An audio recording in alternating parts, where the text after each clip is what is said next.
In 2010, there were barely 35 food banks in the UK. Now there's over 2,800. That's not progress. That's failure by design. 1 in 5 people in Britain live below the poverty line. That's over 14 million people. And at the moment, I could probably walk out my house and see people queuing around the corner for a church for food.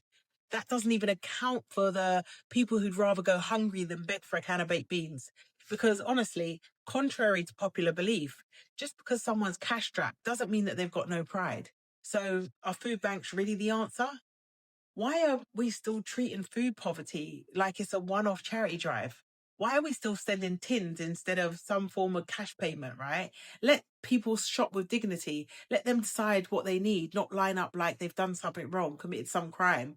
And yes, I know that some of you will come at me and be like, cash can be misused, but the tech already exists to make it safe and specific.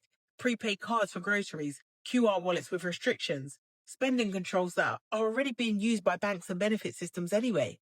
Others may say it's the government's job, and you know what? I've got no argument. You're right. But the state has been under delivering for years. Why are we going to keep hanging on to that concept? And while they delay, the need keeps growing. So if the infrastructure already exists in the private sector and the urgency lives in the community, then why not build something that actually works? It's not the public's fault. It's not the community's job, but it could be the corporate sector's opportunity. I mean, if they're serious, because donating tins is not the same as building systems. Imagine this, right? Corporates fund it, community guides delivery, local shops accept it, big chains match it, one network, no shame, real help. Tesco tracks your meal deals. You're telling me that they can't build a dignity card? Government should have done it, right? But they didn't. So now what? Because shame is not a safety net and hunger shouldn't be the price of keeping your pride. Let's talk in the